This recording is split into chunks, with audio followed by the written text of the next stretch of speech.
What's up team? Coach Heathy back here, taking you through Monday the 20th of September. Hopefully you've all had a good weekend and are ready to crack into another big week of training. Cool. So starting with our warm-up today, we had a TABATA alternating between two movements. So that TABATA is going to be 8 rounds, 20 seconds on, 10 seconds off, with 4 rounds of each movement. Cool. So we're going to start with our slow shoulder taps. So coming down into a press-up position. Nice big brace of that midline. From here, we're going to slowly reach across, touching the opposite shoulder like so. What we want to avoid with these is those hips rocking around from side to side. I'm going to focus on keeping that core nice and stable and in one position. Cool. We're going to alternate that with jumping lunges. So coming into a nice wide stance, so we're very stable. Coming down, jumping up explosively, changing legs mid-air, just like that. Cool. Once we finish up with that, we're moving into 3 sets of a 20-second plank hold. So just a regular plank hold, coming on down to the ground, on the forearms. And the hips nice and neutral, abs on, no sagging hips, no bums up in the air, just about yay height. Cool. Along with 20 seconds worth of hollow rocks. Cool. Nice long dish shape, rocking through, nice and tight, making sure that we're flexing those quads, pointing those toes, pressing that lower back into the ground throughout the movement. It's your warm-up team, breezy team. So moving on to the first piece of today's class, we have 5 sets for all of the different options, some upper body pressing and pulling work, with a little bit of core work sprinkled in there as well. Cool. Starting with the barbell option, we have 12 bent over rows to 8 to 12 should press into 60-second plank, resting as needed between those rounds. So starting with that bent over row, we're going to deadlift that barbell up to the hip, big brace the midline from here. We're going to send our hips back until our torso is approximately parallel with the floor. From here, we're going to squeeze our shoulder blades together, rowing until that barbell comes up, touching to our torso, coming back down, coming back up, and then down. Pretty easy stuff.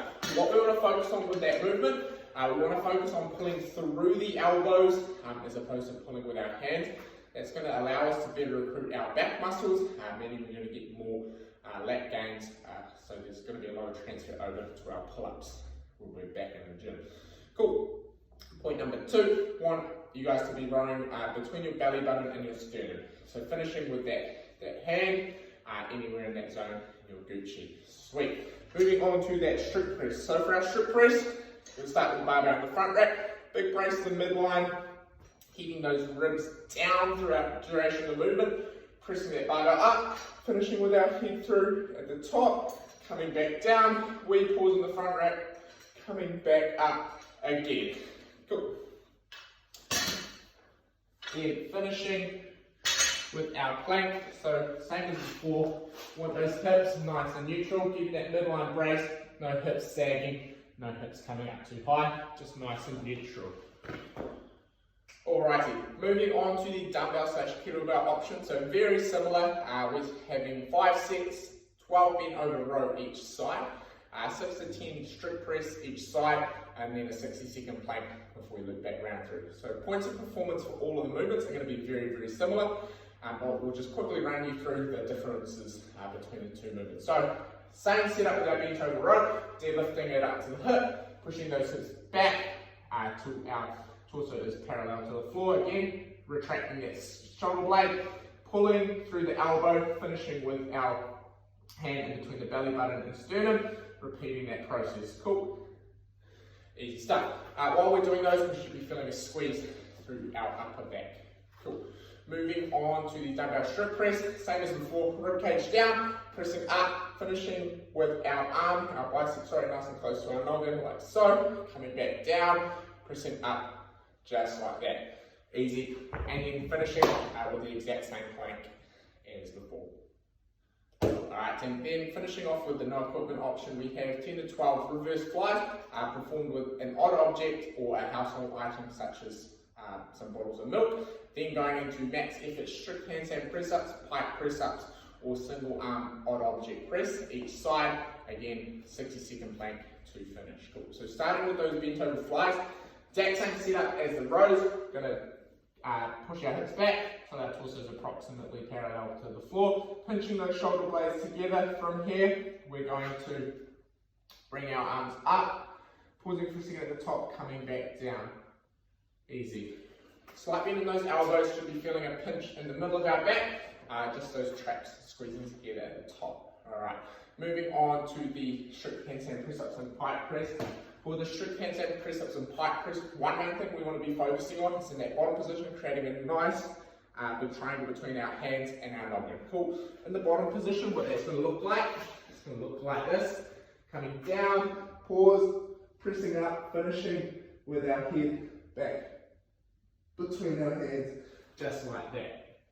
Easy. Then finishing with our 60-second plank, and we're good to go. Alright team, so finishing off with that workout today, we have a 15-minute EMOM or till failure, whichever comes first. So starting with that barbell option, we have 5 burpee air squats, then 2 hand power snatches in the first minute. Minute 2, we're going to have 5 burpee air squats, then 4 hand power snatches. I think you get the gist from here. Every minute we're going to add 2 reps to that hand power snatch until we fail or complete the EMOM, whichever you choose. Cool. Starting with that burpee air squat, what we're going to do for those, burpee down, chest to the ground, snapping up, making sure we open those hips up before we go back down to that air squat. Cool. One thing I want you guys to focus on with these is where we're catching with our feet when we come up out of the burpee. What we want to do, we want to try and land with our feet in our squatting stance. So as soon as we've opened that hip up, we're straight down into a squat like that. Whereas if we're going, catching really wide, then having to step in, then going into the air squat, it's a little bit less efficient. So, moving on to the hand power snatch. For our hand power snatch, we're going to deadlift that barbell up to the hip. From here, we're going to send our hips back, extend aggressively, punching under, coming back down, brushing the hip, moving straight through like that. Easy days. Alright, for that dumbbell slash kettlebell option, what we have going on is very similar to the barbell option. 5 burpee air squats to start every minute, then 2, 4, 6, 8, etc. are snatches. So they're going to be from the floor for the dumbbell and from the hang for that kettlebell. So with the dumbbell, what we're going to do, we're going to set ourselves up like so. Nice big brace in midline. We're going to drive that going away aggressively, extending hard, pulling high like we would if we're starting a chainsaw, popping under at the top. Where we can change hands mid-air, like so. Or if we're a little bit more competent, we get all the way down to the ground, like that. Easy days. Alright guys, finishing up with that no equipment option, and you get the gist by now, starting with 5 burpee air squats. However, instead of those 2 hand power snatches or 2 dumbbell slash kettlebell snatches, we have 4 kick squats. We're going to add 2 reps to those each time, continuing through in the same format until failure or completion of that EMOM. Cool. So for those kick sits, what we want to focus on when we're setting up in the quadruped position, making sure we keep our knees nice and close to our arms. It's going to make it a lot easier as opposed to being wide. Straight further back. What they're going to look like this.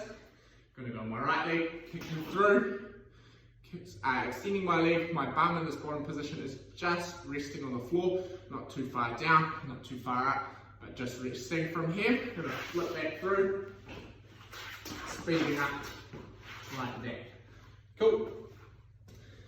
Alright, so the only catch with this workout is that if we do fail before that 7th minute, we're going to continue on as an AMRAP in the remainder of that time to the 15-minute mark, just as an AMRAP of 3 burpee air squats and then 6 snatch, either snatch variant or 8 kick sits if you're doing that option.